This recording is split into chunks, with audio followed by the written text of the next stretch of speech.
Oh, is that an Aperol Spritz? No, this is a ginger ale with some grenadine. Oh, this panel sucks. Aperols for all. The DJ, I like this. Okay, hello. All right, hi guys. My name is Matt. This is Mike. Mike is a great improviser, director, comedian. Just taped a special or just released a special. Almost July 3rd. He almost released a special. coming. Almost. It's coming. It's on That's the way. great. Thank Give it you. up for Michael I'm very Fardy. Scared. You're scared? Yeah. Why are you scared? I have no idea. The hard part is over, but I'm very afraid. I was there and it was so good. Oh, thank you. Yeah. This is awful for me. Would the panels awful for you or releasing? People saying nice things is Jesus, grow up. This whole panel is just us saying nice things about you the whole time. that's sure. That's my dream panel. This is Dana. Hello. This is Dana. It's Puddicombe, right? Not Puddicombe? Sure, but I accept all forms. I'll say it Puddicombe, right. Puddicombe works for me. Done. It'll go like that. And Dana is also a great writer and actor and does a lot of the improv stuff in town. And this is our panel. So thank you guys very much for coming in the middle of the afternoon. Big ups for the afternoon. Huge ups for the afternoon. We're opening for karaoke, which is at 9, which everyone should stay for. The panel is about comedy here in particular. We are going to, if you guys have questions or whatever, we would be happy if you ask them. It's not mandatory. We just wanted to get it out there so everybody gets what they want out of the middle of their day. So I don't know if you guys wanted to start with your own questions and I can get us back on track, or if you wanted me to do a bunch of bullshit while you got less nervous. Number two. Oh, this. That was what I was afraid of. I have been tasked with moderating this, which is why I am on the side alone with the plant. And it is grim over here. So we had a couple questions there that they wanted me to ask, which one I thought was good. This is like a philosophical thing, which is, do you think when you're doing something, you should start with the funny part or start with the heart of it? I don't know I don't know about should, but I know I do often start with the not funny part. And it gets me in trouble because I will go into like a grant application for a comedy, and I'll read what I've written down, and I'm like, this is devastatingly sad. Yes. And they'll be like, where is the jokes? And I was like, well, that'll be in the script, but the bones of it is always going to be, and I mean, sometimes it's sad, but sometimes it's like I start with the heart of it, which is like the real human emotion, and then I build the jokes around it, which is maybe a harder way to do it. But that's my process. Yeah, I think that's. What about you, Dana? I think a lot of times if something catches me as being funny, and then I think about what it is, it's usually something quite vulnerable or something quite, I guess, more heartfelt. That's the reason why you find it funny or the reason why it tickles you in a certain way. So I think that it kind of goes both ways, but I don't think one can exist without the other, really. Yeah. Yeah. I think that's nice. I think sometimes I think we all love the idea of us just saying funny stuff constantly, but if you don't have anything to feel to latch onto, sometimes you're just people yapping about bullshit, which is less good, I find. And also, I love when every great comedy, I think, if you just told most people you tell the plot of it, you're like, this is the most depressing shit I've ever heard in my life. Like, if you think about Bridesmaids, the pitch is like, a woman's best friend is getting married and she found a new best friend and she's the worst person who ever lived and you have to watch that and be jealous. That sounds very sad. And then you watch the movie and you're like, oh, she's fighting a cookie, you know? Yeah. And that's a nice thing. But you can't write that on a grant application. Yeah. And I don't know if this happens with you two, but when I'm, sometimes I'll have a scene that I know is funny, and I will desperately want to get it into the bones of things. And so I'll be like breaking the bones of the heart story to like try and shove this like funny scene in. So sometimes like parts of a project, I guess it depends how long it is. Like that happens a lot in like a feature script. You're just sort of like tearing pieces open and trying to shove jokes into the middle. And then, you know, maybe the second draft, it'll make sense. But I know that does happen, and I have come up with the heart of a story around just like one funny scene. I thought you had something. I think too, though. Oh, she did. I could feel it in the air. It was brewing in there. I think also too is that a lot of the like best part of comedy is some level of risk, Yeah. and a lot of times the biggest risk or the most wonderful thing is like pairing someone's perspective about how they look at the world or what's important to them or what they have to risk as a person. And then that's why the people I find that, are the most funny to me are the ones who are kind of willing to let us see that. Yeah. And put that at risk and let us see what is actually like fearsome to them, because then you're rooting for them or not. But even like the biggest villains in comedy, you're rooting for them in a certain way because you're connected to what they're risking. So Yeah. I think that that's a big part of it too. Yeah, vulnerability is very beautiful, and it's like it's sometimes it just feels cowardly to not have anything that is at least a little bit vulnerable in your writing. And also the amount of times that I've been like, this is so embarrassing, but I'm just going to say it, and then I say it, and then it doesn't feel embarrassing, and other people find it funny. And I was like, why did I feel like such a baby about that? And I don't know why, but it's a good lesson. Yeah. Yeah, and that the people in the audience are like a representative of you. You're a representative of them too, right? So usually a lot of the things that, tickle your fancy or things that you're afraid of, somebody out there is going to feel that too, and that's that connection. That's that really good thing, right? Yes. I definitely think there's some laughs that are like when you see somebody say something and it hits you somewhere inside that you're just kind of like, oh, thank God someone else feels like this. Yeah. For sure. And it's like a relief that comes out. Yes. Agreed. It is nice, and I'll say this is going to make me sound like a psycho, but sometimes someone will say something that I also feel, but I have not had the courage to say yet, and then they say it, and then it's hilarious, and I'm like, man, not only was I being a baby, but also I waited so long that someone else took my shit. So then you're jealous also? Yeah. So you're like so vulnerable. Yeah. You're going home and doing deep, painful self-reflection to try to get some new jokes. Yeah, totally. Yeah. Deep into the shadow work. Oh, I'm reflecting so hard, man. Eyes closed. Just thinking about stuff. Okay, I'm letting the insides out too much already, so let's pull back a little bit.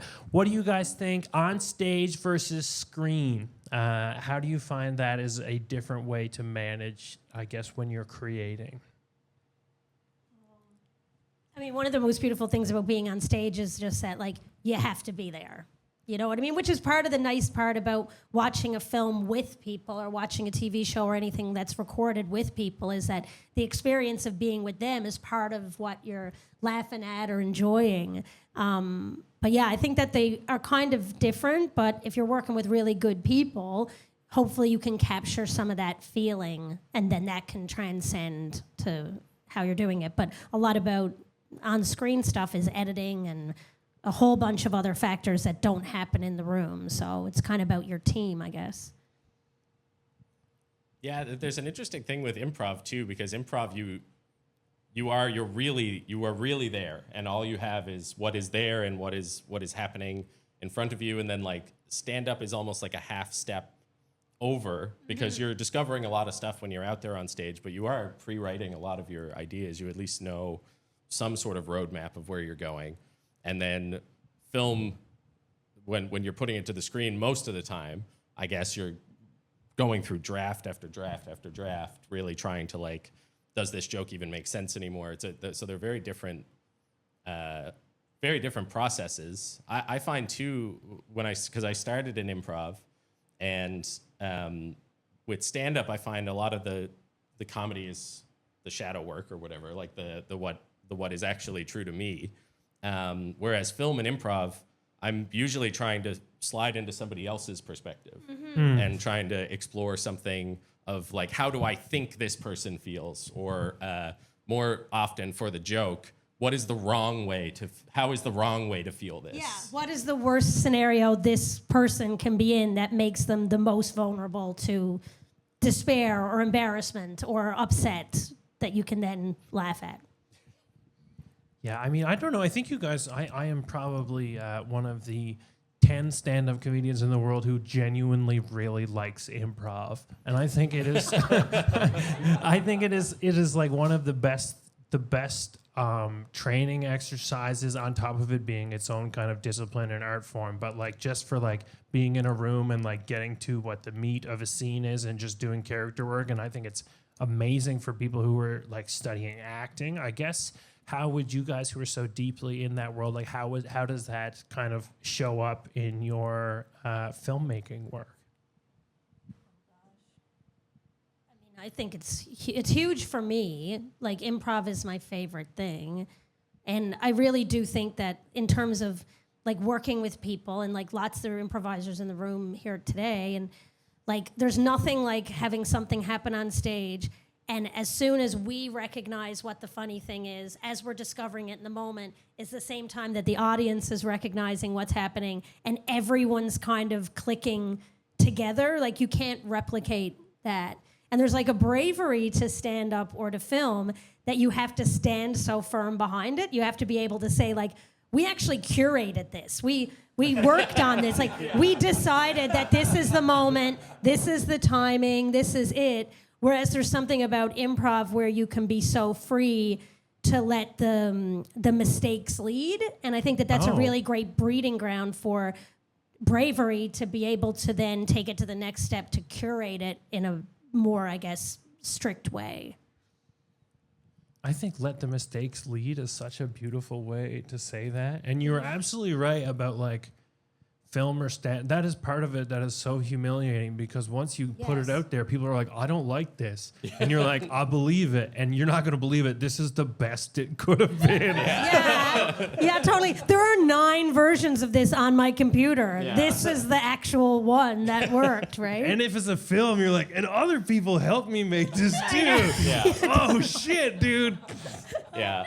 Like clips online, like if I post a stand-up clip online, people will just be so mean right away. Oh, yeah. And I'm like, I have no way to defend this because I do think it's good. Yeah. And that's so difficult because you can just tear me to shreds over it. But with improv, we used to post improv clips and someone would be like, this is bad. And I'd be like, of course it is. Yeah. We didn't have anything. Yeah. It was just 2 people on stage with nothing. Like, of course it's bad. Yeah, so the it's fact like, that anything happened is miraculous. Yeah. Let's celebrate. yeah. Yes. Everyone in the crowd is just so excited because it shouldn't work.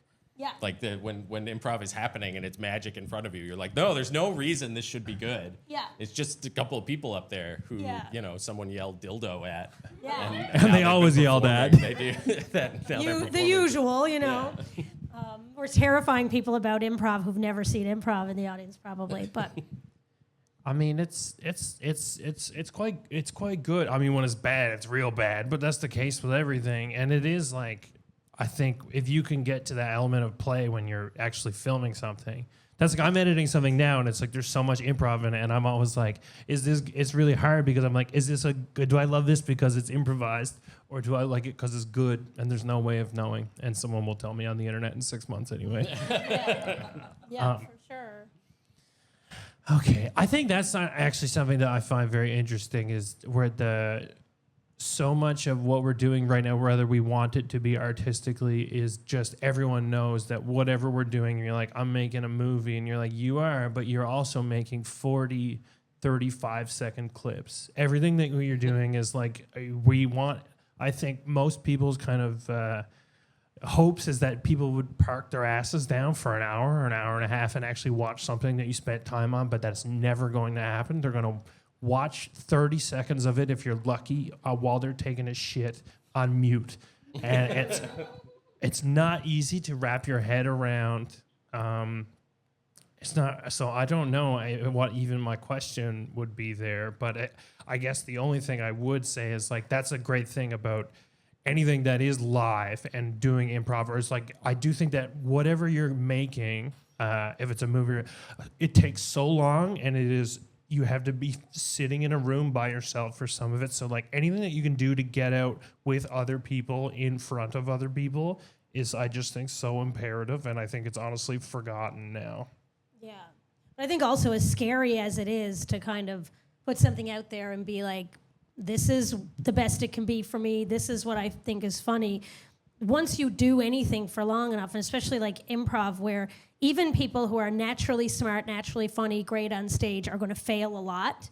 And it's kind of like when you look at a group of people who've gone so far that they're still doing it after a certain period of time, there's kind of like a sisterhood of like, okay, we've both sucked a lot and we're still here, you know what I mean? But I think that's the same thing about putting out something in film, is that failure, I guess, as they look at it, is so part of the game of doing anything creative and putting it out there, especially if you're trying to do it professionally and you want to get paid for it and all of those things, that you kind of just have to say, I'd rather fail with something that I believe in than try to make something that I think other people are going to like, not be able to stand up for it, and then have to deal with it not working. I'd rather the first one, you know? But you have to you have to break through a lot to get to that point, I think. I think that's really hard. Yeah. That's like a lot of the work, probably.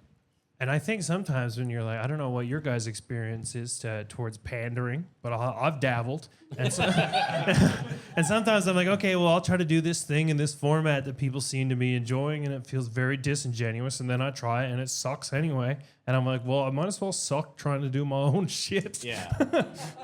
Yeah, totally.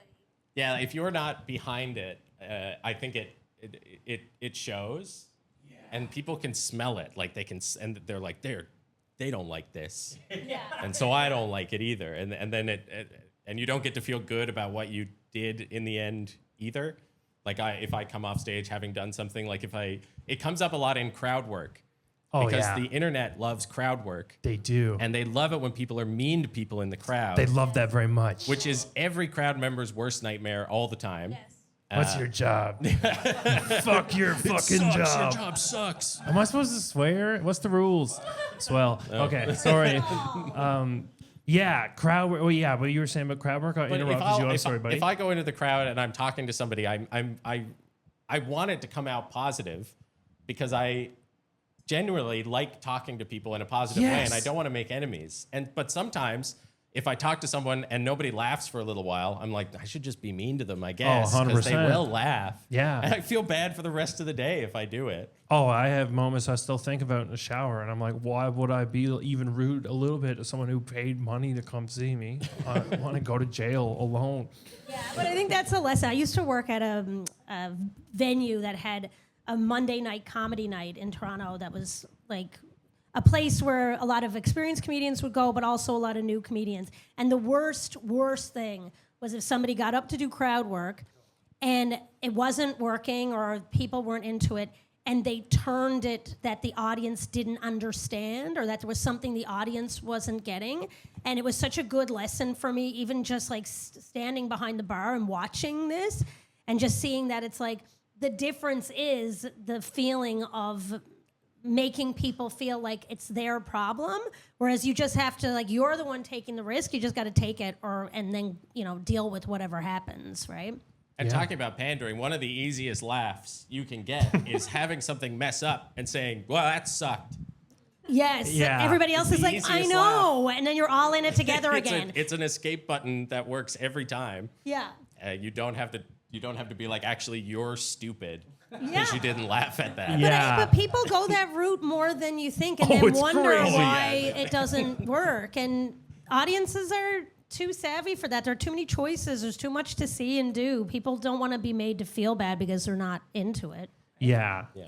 And it's also like, I try to keep this in mind, and I think we're a little out of topic, but I suppose that's fine. But every now and then you get like, I think it's natural to be a little insecure or, you know, it's scary to be on stage, obviously, so your guard's up, right? And I think sometimes you can go harder than you want to, but it's always like, don't forget that you're like, everyone who came here, like, they also want you to be good. But that's like casting or anything. Like, I've worked in casting before, too, and it's, you know, people kind of don't realize, like, everybody's watching those tapes hoping that the person's in there and hoping that it's you. Like, Yeah.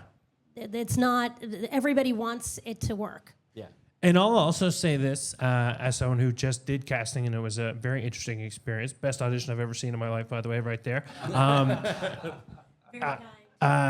No, genuinely. But I will say that the amount of people that I watched, that I was like, this person is great, but they don't fit this imaginary person I made up in my head. That is honestly 70% of people I look at, don't get me wrong, there are some people who are I'm like, whoa, baby. But most people are genuinely good, but it's just like I've cooked up something in my head and they are something about their general essence is not it. And it has nothing about their skill set or who they are or even how they look. It's just like a general vibe thing that I don't have. And that makes me feel a lot better when I'm bombing my Hudson and Rex auditions. But there is something too about the coolest thing is when you have an idea of how something should be. The real dream is when somebody does it the way they think it would be great with their skill set and their point of view, and it changes the way that you think about the character, and you're like, well, now it's this person. So it just tells you that you really should just do what you think is going to be funny, because hopefully you'll get it, and you'll be the one that has to make those decisions. And that's a lot of responsibility in a role, is to, make all those decisions. So you should do what leans to your sense of humor.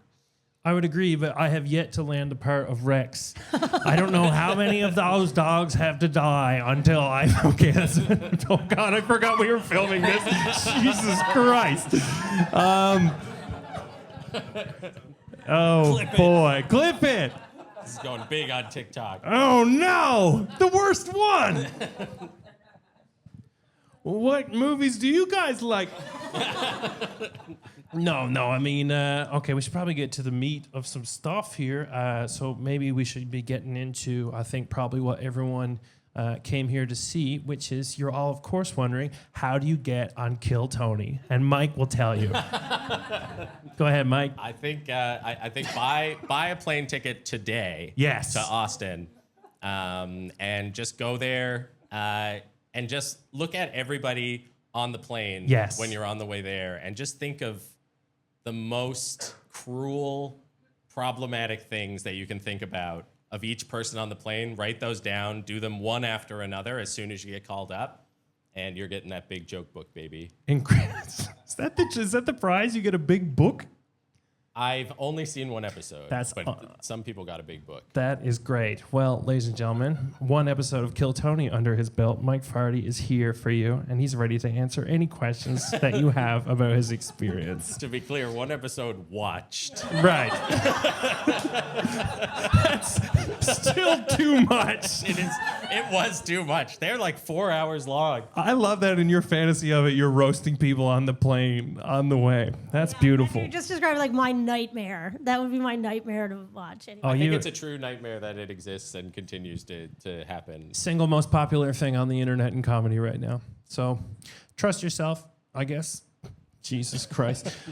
I don't know why this keeps getting sad. What do we... Jeez, let me go to the list. I'm flailing, baby girl. What do we need? Oh, actually, this is a good question. What needs to happen to make more comedy films here? I wish I knew. But I think I guess people need to not wait to have someone say yes to them to make the film. Just make the film yourself. Comedy, this is a crazy thing for me to say, but you don't have to make it big. Like, it can just be a little thing. You don't have to be an absolute moron like me and set everything in like some big heist where there's explosions happening and it needs to be. It doesn't. You can make it for like $50. Just put two people and throw some rocks at them, figuratively, like in the script. Put them in a tough situation. Get some like internal irony in their relationship with one another, and you can just make that on your own, because it is tough to get funding to do it. Yes. Unless maybe you're already famous. Right. So you have to get famous with like the $50 films. Yeah. It's easy. But really, nobody can stop you from making it if you just make it on your own. And phone cameras are so good, like as good as what they shot Gravity on now. So it's like you don't. All the cameras are good. Like the John Mayer music video. Yeah, Gravity. It's crazy. That was actually an iPhone 14. Now that's a topic you know about. You're like John Mayer's videos. John Mayer's videos. Oof. Don't ask me about Kill Tony, but John Mayer's music videos. But I think you're touching on something interesting, though. Oh, sure. There is something, though, about, I think that with anything, if it's inevitable, people want to attach themselves to things that are happening. And so if you're going to go and make your film or get your iPhone out, go on stage, do improv, do things in the city, that is something that like you're honing your skills, you're figuring out how to do it, and there's an energy to you doing it anyway and going to be doing it anyway that I think makes a ball that starts rolling, that makes it so that you have more access. And we in this city have more access than a lot of people even realize. Yeah. You have access here to auditioning for Hudson and Rex, St. Pierre, all of these as Rex. Access to the opportunities when available, when the dog rolls are posted and up.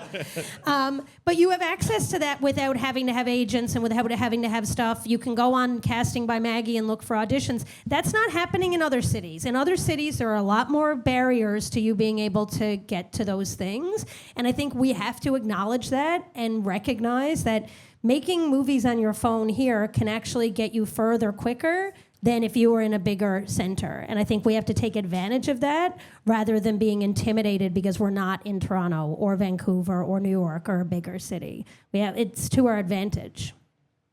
I would agree with that 100%. And I would say that me and Mike used to be roommates, actually. We were roommates. No offense, Dana. If I had known you, you would have been invited. We only met months ago. We did. And it's been hell ever since. Yeah. But me and Mike, and who is now my wife, and my 2 dogs who are now also dead, so I can say it. His wife's name is Julie. I'm not. Different person. Come on, don't be shy. But we used to, when we were roommates, we were always just doing little, like, whatever challenges were coming up, we were always just like, we would just do them. And we were like, okay, this is great. And we were always making this, and it felt like so easy to be creative. And then the same year, we both got Picture Start, which is great. But then we got money, and we're like, okay, now we got to figure out how to do this with money. And as soon as we got money once, it was like, we forgot the idea of like, oh, the freedom of just doing something that it had to be cheap and it had to be fast and it just had to be with your friends who are also interested in just making stuff. Mm-hmm. And I think being in that position is such a weapon and people are so eager to get out of it, myself included. And I know that, bless you, I know that I wish that after that happened, I was like, I didn't make anything else for, I think, 4 or 5 years after, because I was just like so daunted by what it was like to make something with money that I was like, oh, I forgot the little DIY stuff that I think is really how you're going to get stuff made. And that's how they made, like, Letterkenny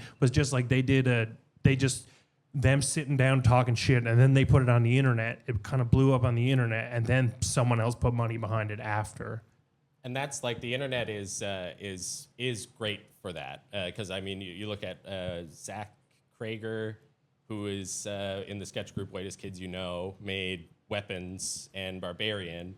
Curry Barker made Obsession, was just started with like Instagram comedy videos. Yeah. And there are these ways that those people would never have gotten a film made unless they had just been making stuff so consistently for so many years. And that consistency is true. I think we've talked about this many times, but that feeling that everything you do has to be bigger than the last one, or you have to move up a budget every time, is an absolute killer. It will just destroy your ability to do anything because you can only get so much funding, and every dollar that you take from somebody else is a little bit of freedom taken away from you. So don't be afraid, I guess, if you do get funding for a project, to go back to where you started and just make stuff for nothing, for fun, because that's what's going to give you the most control as well. And when you're going to get to make all of your mistakes, because there's nobody saying like, this has to work, you have to get this done. It's just you and your buddies doing something for laughs. Yeah.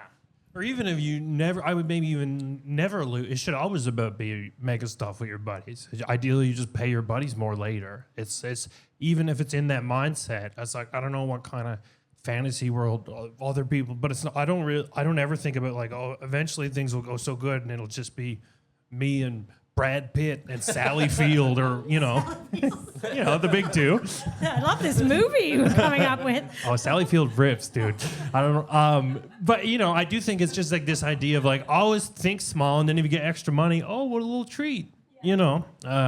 You did used to famously write the most expensive things I could ever imagine. Oh, You'd be they're like, ridiculous. I used to come out of my bedroom at like 11 in the morning when I used to be allowed to sleep, and Mike would be there doing a script. I'd be like, "What's it about?" And you'd be like, "It's about a shark that's in space." And I'd be like, "Sick, dude." It'd be like $5 million.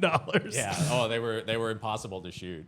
Impossible. But your job as a writer too, when you're honing your writing skills, is to, there's a certain level of like having a producer hat on to have some room. But I always tell people, write what you see in your head, because also in a production value way, you don't know what you have access to. So you might think that you don't have access to like a helipad, but that actually might be easier to get than a ballroom, depending on who you know and who's doing stuff. Like, you really kind of can't say, especially in a city like this, because we do have weird access to very strange things. Oh, yeah. Yeah. And people are so excited by the idea of movies here still. They're not cynical about it like they are in cities. That you're like, people are like, you're shooting something. They're like, you're what? Is Sally Field coming? If Matt has his way, she certainly is. I like the tone of that. And I hope she is coming. Someone should bring her. It might not be me, but, maybe Space Shark starring Sally Field is coming to Newfoundland one day. And I bet if you go to a bowling alley and you say Sally Field's coming, they will let you bowl for free. And that's a metaphor. What for? I'm not sure. Comedy. Comedy. Sure. Okay, does anyone have a question now? Does anyone I don't know what people wanted out of this at all. Yes. I like the conversation about like what is possible in St. John's or in Newfoundland Labrador in general. What do you think it takes to build? What do you think it takes to build a comedy scene and a comedy culture here in the province? And what do you like in terms of what advice would you give to people who want to make a career but don't want to like move to a bigger comedy center like Toronto or LA?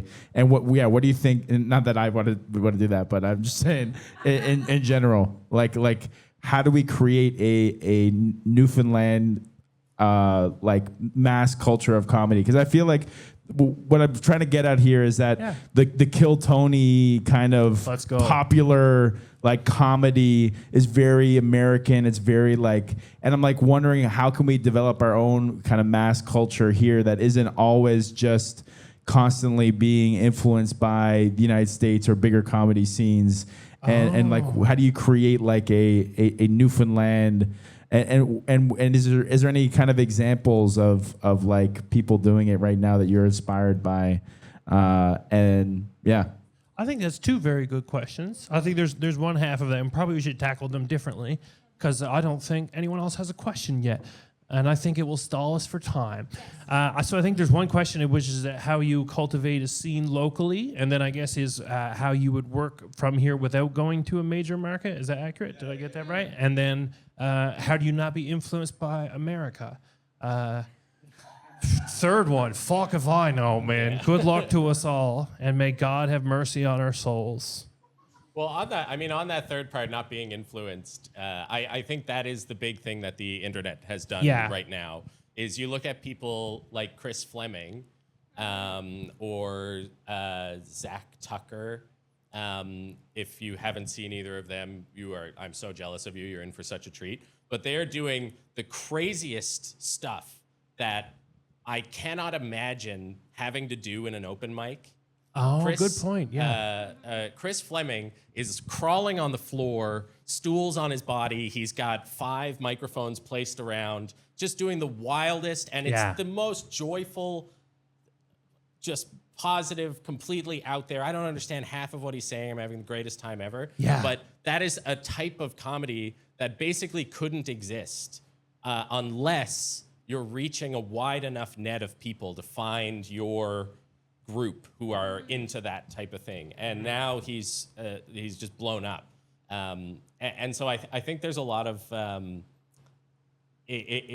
there's a lot of hope in something like that you don't have to follow the footsteps of the people who have come before you, because you're always looking for that group of people that are going to love what you're doing. And before, we could only do that to the people who were right in front of us, which in smaller places made it more difficult because there's less people coming to the shows, less likely that you're going to find the people who really latch on to what you're doing. But you see the people now who are doing stuff that I don't think was possible before, finding these massive audiences through, posting regularly is pretty great.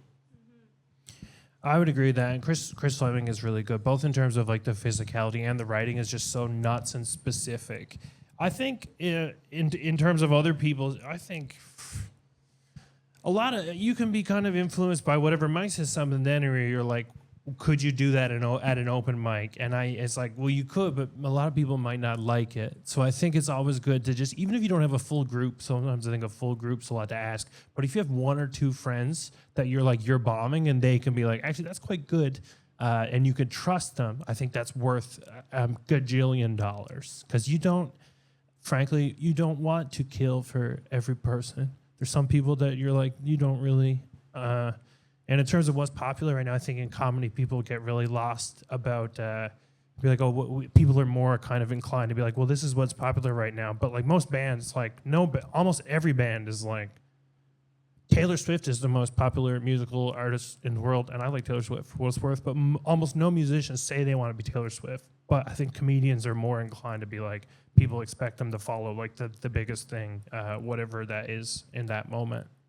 Dana, did you have something? Well, I think for fostering a community, like we do have some really strong communities here in the stand-up community, the improv community, all of those things. And the way to foster them is to support them by going to the shows, by buying advance tickets, by being there. That's the easiest way to make it so that it continues, because you got to keep people in the game long enough that they can get better and curate their skills and allow for a certain level of failure. Also, we have a diversity problem in this province just because we don't have as much diversity. We're not used to having those voices. So we need to give more room to include more people and give a lot more room for people to be able to have the opportunity to get on stage. And maybe they don't know all of the ways and the right things, and we just have to help each other do that. So I think that if we want to see the things that we want to see, we have to actually give them a bit of room to grow.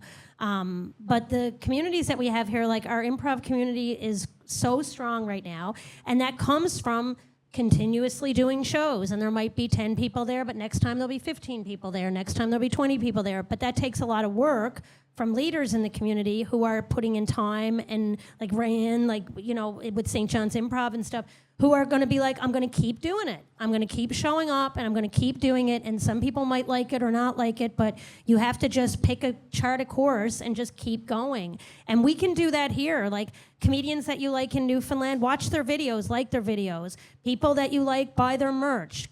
Get the tickets early. Tell your friends if you like something. Like celebrating our own is the way we build our own star system that makes it unequivocal that if somebody comes here or asks who people are and who they should be casting, it's obvious. I had a producer once that told me, I was talking about doing a movie here, like coming here and doing stuff, and they had said that they had directed here before.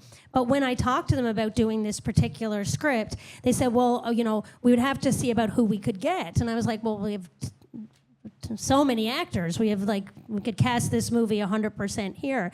And they couldn't name one person. Those people shouldn't be making things here. If you don't, like, you know what I mean? But then it takes me to say, I can't work with this person. Because you have to invest in here. We have to invest in here, and we have to elevate ourselves and lift each other up. Even all of you showing up today to listen to us talk is elevating something. You're investing something. Coming to the Nickel Festival and investing in the artists here, like, you're doing it. You sitting in the seat, you're helping us, right? So I think that we have to celebrate that a lot too.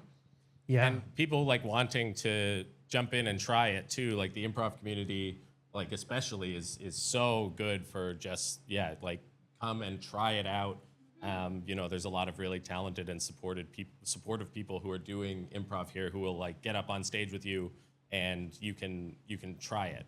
It's the same with stand up. A lot of places you can sign up, but like New Funny especially. New Funny is an amazing show, and the NL Sketch Fest, we just had like 36 different groups. A lot of them started out doing 5-minute slots, like a couple of years ago in our first festival, and then got up and did 20, 30-minute sets in main stages. We got people here who've sold out their shows for their stuff. Yeah. Because they found the right group of people because they were given a space to find them.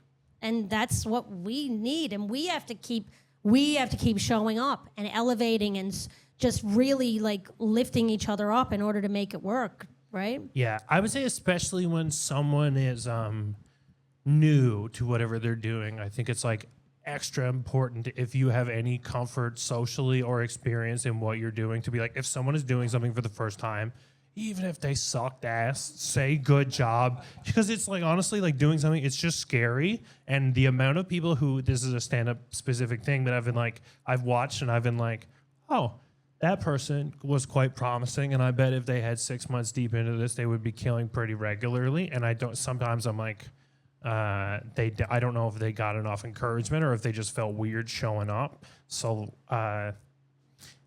I think that is sometimes a tragedy because then it's like, oh, people who could be really great if they, felt comfortable in the spot that they were in, I think would be pretty, I don't know. You hate to lose people in a small scene, I guess. So I think just like it's like a micro thing, but just being like, hey, thanks for coming.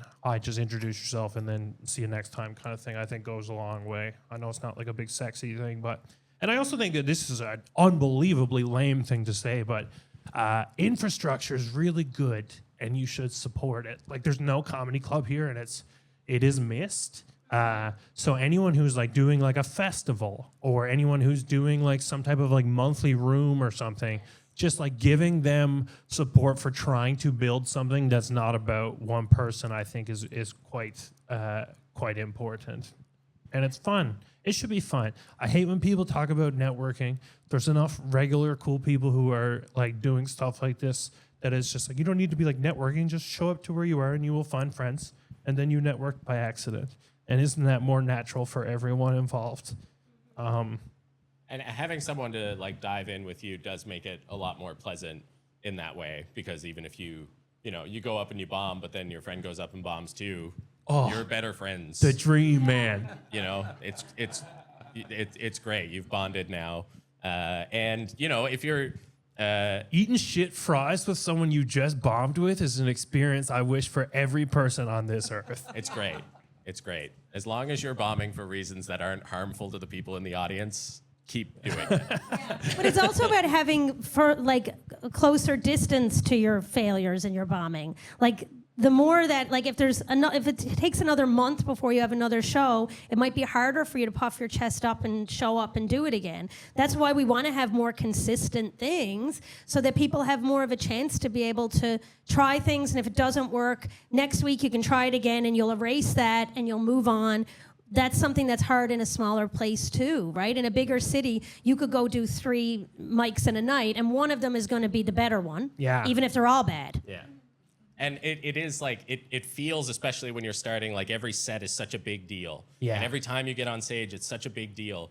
But you have to do so bad in such a wild way for people to remember it for more than an hour. I've done it. The word, like, I have too, but it's I have crazy. too, yeah. You walk off stage, like when something like that happens, you're like, that mattered and I shouldn't have done it.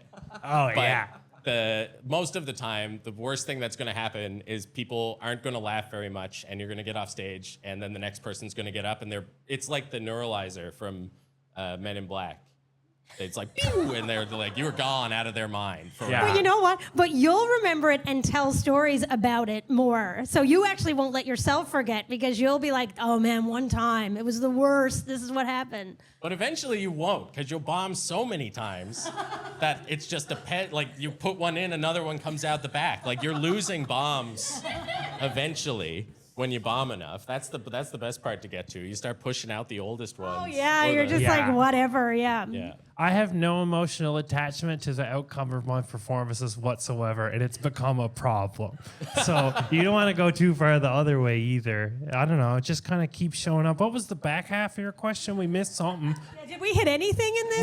What did you ask? Those It was were all about really It was about great. Men in Black. Those were Your really- question was, That right? was, right? When's a new one coming out? Okay, not soon enough. You're writing it.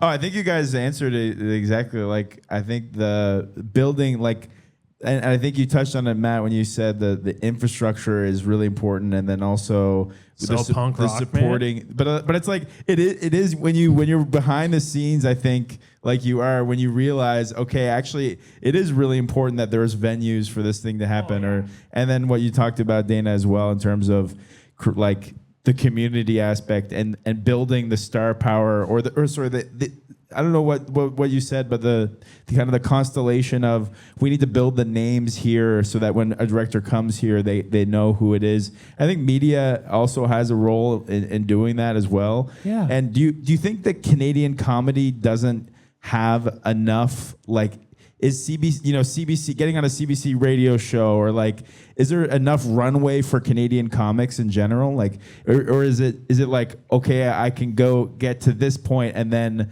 there's no more infrastructure for me? And then is that the same in Newfoundland as well? Do we need, what do we need to do to change, to really like make Canadian comedy as Canadians, like our mass media? Whereas like, I feel like United States just blows us out of the way with signal strength because, and especially with Instagram and social media, like we're getting bombarded with like American style comedy, which really just kind of changes our own identity and how we view ourselves both as Newfoundlanders and Canadians. Yeah. Great question. I'll say this: all the problems that you just outlined, and you asked if they're there. Oh yeah, the ceiling of the country. Honestly, there's. If you're gonna sell a show right now, if you go out, if you have a show concept, you have two places to sell your show. If you want to get it on television, and then there's a couple other minor things where you can get less money. But if you wanted to like make a television show, there's like two places, and they make 8 shows together, and they make shows with the same 6 people. Don't have a solution. The best thing I have is we need more rich people who care about artsy shit. I got nothing else. I think if you're gonna live here, you have to really enjoy it, and you have to be willing to do a shit ton more of the work yourself, and maybe be content with a lower ceiling, unless the internet gods pick you up and sweep you away. Which, fingers crossed, but statistically unlikely. However, if you get to make a living doing joke adjacent stuff, I think that's a privilege regardless. But I mean, don't get me wrong, I wish I was in the States tripping over sitcoms, but they're not doing that well either, if I'm being honest. We're in a recession. Do you guys have anything else to say? Please save me. Is that depressing? I'm sorry. I have a question about the project that you were all working on recently. Can you tell me? Can you say anything publicly about that? Oh, this is really saving me. Yeah, we made a show at Bell 5. It was really good. I would recommend applying with them because they really will like take your stuff and they will for the most part just let you go make something that you want. We made a show. It was called Hot Dogs. It's now called Hot Dog Dynasty because of legal reasons. And we shot over 7 days at the Woodstock restaurant in Paradise, where all great show business happens. And it was so fun. It was like the most rewarding experience of my life, I think, professionally. And I say that as a man who once headlined Trapper John's comedy night. But it was really great. Like, I'd only met Matt through it. I'd known Mike, but I only met Matt through auditioning for it. And you did a really wonderful job, and you assembled a really great group of people. And, and this kind of is adjacent to your question before, like, what we do have is that if I can walk into CBC or any place like that and tell them, you might not know me, you might not know Newfoundland comedy, but I can tell you people will show up. The more I can prove that Newfoundlanders will come out and see what we're doing. But then as the people who are making it, you have a responsibility too to try to be as professional as you can, try to continuously bring great product so that people feel like when they show up to your stuff that they're going to get something out of it, right? It's an exchange sometimes, and I think as artists sometimes we don't value that, or we have this idea of selling out to audiences. If you're doing work that you're passionate about and you're always trying to bring the best that you can, you're giving something to an audience that makes you a sure bet to come out and support. And so the more that we can really do that and really challenge each other to do that and make it that way, then you can go to CBC or anybody and say, I make great stuff. I continually do that for my audience, and they come out to see me. And that's what the ecosystem that we want to foster and build, because then it's not up to somebody else. They'll go where the people and the money are because they want to sell you stuff. And so that's kind of part of it too. But Hot Dogs was great. We had a wonderful time. It was very fun. And it's, yeah. That's the biggest thing I would say about anything is just like get yourself to a point, however you can do it at whatever scale you can do it at, where you can get some of your friends and actually make something and have it made. After that, it's out of your hands anyway. But when you're doing it, it's so much fun. It's crazy how fun it is. Most of the time, sometimes it's hell. But I do think that's like all the goals, and it is of course smart to worry about the industry or whatever we would like to worry about. But at a certain point, there's very few things we can actually do anything about. So I think just like trying to be very diligently focused on like the making, because that's what you wanted to do. No one is ever like, oh, I know whoever grows up is like, oh, I want to sell a show. You know, it's like you do want that, like, but you're like, oh no, I want to make something funny or something that people will like. So I think, I don't know, kind of lean into that. You kind of want to sell a show so that you can make more stuff. Yeah. Like it's like selling it gives you the money to make something else afterwards, which is like that's the nice part of it. Yeah. And I mean, you like then this comes back to what Dana says too, because the script, like for the show, it's not a small thing. No. You know, but then through the process of going through the producer and working on the script over and over again, eventually it became something that could be shot in one building, like multiple locations all over this, you know, this place, but all in one spot. Like it was, it was written as like, it was written to pitch to networks, and it was like the first draft of I think it should have cost like it was supposed to cost, I think, like $480,000. I think I have no idea. I don't numbers make my brain turn off. But we shot it, the whole thing, I think for like 60 maybe. I have no idea, but like really pinching it, and it was just like everything. It was just like, okay, I have 8 scenes. Now 8 scenes are one scene, and everything is a play. It's just like, don't ever yell cut, because as soon as they yell cut, people will start fixing shit. So just like basically for like comedy, it's just like I was just like, okay, well, let's get funny people in front of the camera and let them yap, and hopefully it forms a narrative and you don't miss a lot of the expensive stuff anyway, or at least I don't think that we did. I don't know. I mean, it'll come out on Bell 5, I think, later in the summer, and I would love it if you watched it. Tell your friends if you don't mind. If you don't have any friends, well, then now you have a show to watch by yourself. Oh, God. Does anyone else have any questions? We have about 10 minutes left, so they don't need to be massive. They could just be fine. Thank you for your questions, by the way. Yeah. I have a question, because you're all writers, filmmakers, improvisers. How do you... Oh, yeah. Oh, no, it doesn't reach. It's okay. They can hear. You can hear me. I don't even need this, if I'm being honest. It's all for show.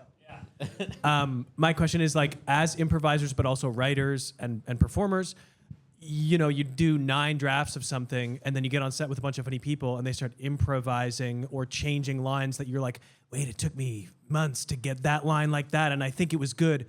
Where do you draw the line of saying, like, you know what, actually, guys, love the ideas, but maybe let's not improvise this part? Like, how do you navigate that while still keeping the set fun and playful and open for that stuff? I always just get what you want first, real quick, and then go to fuck around town. Oh no, that's not. I shouldn't say that like that. Get the lines first, and then give them. They make sure they have space to play after, and then you can go there. But I will say that I think at a certain point, your desire to make something that is good exceeds your desire to use something you wrote 6 years ago. So you just got to let people who are better than you be better sometimes. Yeah. Yeah. I think also keeping an eye in your script of things that are like narratively necessary, as opposed to just like, there are sometimes like pieces of information that just everything kind of collapses a bit if it doesn't exist. So if you do, make sure you get all of those bits, and then you can have fun. Because I'm an improviser, and I love to improvise in the context of that. And we improvised a lot on the show. But yeah, you could tell when you were veering a little bit too far away from stuff. And then it's good to have that, because then you can use it if you want to. But you do kind of, I think that as an actor who does improvise a lot, I do really try to honor that I get at least one pass of what the writer wrote so that they have it. Yeah, I think a lot of it comes, there's a scheduling aspect too, where you want to talk to your AD maybe and just say, like, I would like us to tack a bit of extra time onto each scene that we're doing to give ourselves that opportunity. You never have extra time, but it's nice. It's a nice thought. Yeah, you guys gave us time. And Matt also did something really nice for me, too, because we improvised a lot during most of our scenes, but he also gave me the option that afterwards, if there was anything that I didn't want included, like if you say something in the improvising that you think you haven't had time to really think about, or if you don't know if it represents, he let me email the editor and say, and there were one or two things that I just thought, like in the context of things, they made sense in the moment, but I didn't really trust, so I was able to do that. And that was like a really wonderful safety net for somebody who goes off script a lot. Right, which is the idea there is just like, oh, let your actors be free enough to say kind of whatever they want, with the idea if they say something that they regret, that they'll be like, hey, I will not use that if you don't want it used, which I will also be doing for this panel. Did you have a question?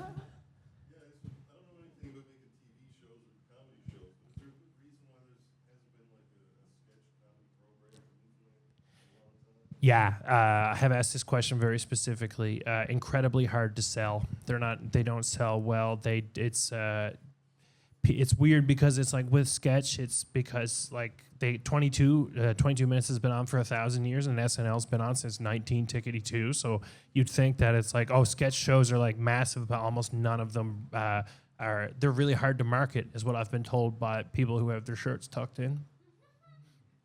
Yeah. Yeah, they also rely often on really topical things in terms of, that's why like the political slant of something like 22 Minutes works a lot, because it's very easy to make it. The networks are very adverse to niche markets, but now with the internet and things like that, we actually should be leaning a little bit further into the fact that maybe there's a small crowd who really loves something. Yeah, and I think sketch can be very easy to make depending on how high concept it is. So I think if you're interested in sketch, just throw yourself in front of a phone camera. Don't worry about quality and just let the jokes rip, because most of the stuff that blows up on the internet is like people talking to themselves in two different outfits, which is like all well and good. So like it doesn't need to be that great. I always see that and I'm like, just find a friend, for Christ's sake. But I feel like the networks feel like they can't compete with TikTok or with what people can do from their phones anyway, so you might as well just do it yourself.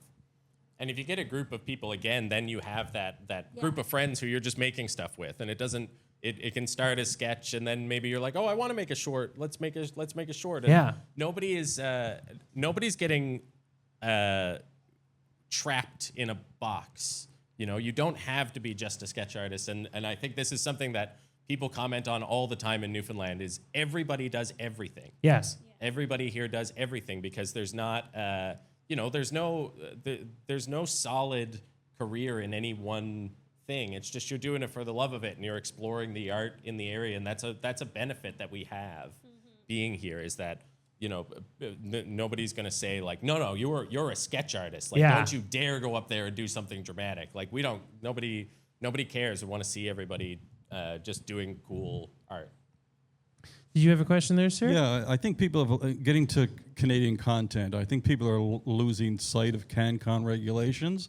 They're getting further and further and further away, because the networks are going back to saying, well, we can't make money. We're making less, like Bella's saying, we're making less and less money all the time. You can't put these regulations on us where we have to make Canadian content. And unfortunately, the regulators are going, okay, well, we don't want you to go bust, right? I mean, back in the 70s, the CanCon regulations were introduced for the music industry, right? Which is one of the greatest, strongest, probably the strongest cultural industry in Canada now.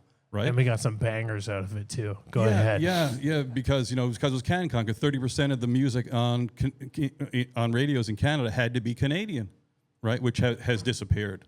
And so I've been lobbying, like, for Sheila Copps was going to introduce. This is relating to comedy and comedy movies, and just the industry in general. Sheila Copps, when she was Heritage Minister, was going to implement 10% screen quotas in our cinemas. Cool. Because currently, like, it's 98 and 99% of the cinemas in Canada show American movies. You can't get a Canadian movie in the cinemas in Canada, right? Yeah. And France and Australia both adopted screen quotas because they were getting eaten by American culture as well. That's really right? smart. And Australia has this great film industry which came out of that, right? And well respected in the world. Their comedy industry as well has really taken off. Mm-hmm. Yeah. So, I mean, you got to get to the heritage people. And, if we could get 10% of the screens, everybody in this country would be working. It wouldn't be a charity industry now, which is what it is. I mean, we're all like, people say to me when I'm raising money for a film, well, like, you outside of the industry, going to people, donors that I know, people with money and stuff, well, you have got a charity. I said, no, I'm not a charity, but I feel like one all the time, And the industry is like that. And the same with the books, because I'm an author as well. 80-90% of the books in Canada are American books. Like, there's no CanCon regulation. There's no cultural protection. What Yeah. we're doing is we're throwing money at everything continuously into a hole. Like telefilm, all these, that's just all you're doing. You're just giving money, and you're saying, give us some screen quotas. You guys could be writing comedy movies in Canada and getting them in theaters.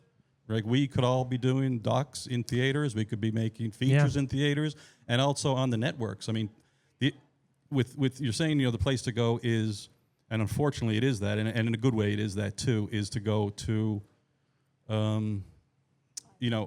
social media. But that's kind of like taking the focus away from, here's where you can build an industry for Canada, not Plus for it's America. unpaid. And people are like, you say, well, I always say it's not about culture, it's also about entertainment. Like, I'll blow stuff up too if you give me $30 million, right? But we'll make it in Canada, so. But I That's think what all I I'll blow those- stuff up for yeah. free. That's what I wanted to Yeah, no, all those regulations and like entities like Picture NL will come in for 33% for anything that people are making if you have funding to do it. And well, you have to have some kind of like distribution backer or things like that. But if you wanted to write a screenplay and you got Arts NL funding, and then you go to Picture NL and you can get that supplemented as well. But it's, again, fostering more of those things and standing up for those things and making sure that the people that you're voting in are people who are supporting the arts and standing up behind it, that they're doing that. You know what I mean? So that's a great point. And if you don't trust the government to fix your problems, I don't know if that falls under anybody in here. And this is a difficult piece of advice to give as a person who finds it difficult to do this, but I think we should be taking it upon ourselves to, like Dana was saying, the shows, we can put them off, and we can rent the theaters, and we can do the screenings, and if we all start showing up and we all start coming to these things in person, then the nice thing about nobody saying yes to you anyway in terms of funding is that nobody can tell you what to do if we control what is shown. So we can put up the shows as long as people are coming and sitting in the seats and doing it, and all of us are coming out and supporting those things. We don't need to keep throwing it online, and we don't need to keep pitching it to people who are just going to turn it down over and over again if that's where the viewing is happening. And then those people, they'll go where the money is, right? And it's like, oh, look at all these people selling out all these tickets and how much of a community is behind this thing. Maybe we should spread this out and see if that exists in other places. We can do that. Yeah, it's. I mean, it's a lot of. Frankly, it's some of it is industry related, and some of it is just the way that people are here. People are like, they're in America. They're like, this person's amazing. But in Canada, people are like, oh, they're good. It's just like more of a. It's not necessarily a bad thing, but it is true. But I do remember, like when I went to Just for Laughs the first time, there's like 8 comedians. There's 4 Americans who are famous and probably rich, and then 4 of my friends. And then you watched who actually kills when they're given the same amount of time on a show, and the Canadians are like flattening people. And you're like, oh, it's not we're not worse than America. We're It's not a just quality thing at all. not at all. No. We're just less confident, which is fine, and less funded, which is not. Well, you can still look at a show like Party Down or something like that, and it would look like something that you would tape on your iPhone or do whatever. So we just got to make the work inevitable as best as we can. Even though it's hard to put that investment in over and over again, just to have faith that you'll keep getting better, the audience will show up, and something will happen. All done? Well, you guys, thank you very much Thank for you, coming. everybody. Thank you so much. I hope you had fun. Watch Hot Mike Dog Fardy, Dynasty. Dana Puddicombe. Keep it going for Elling, everyone, and the Nickel Film Festival.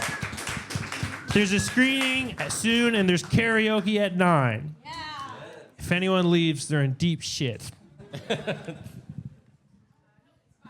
job, friends.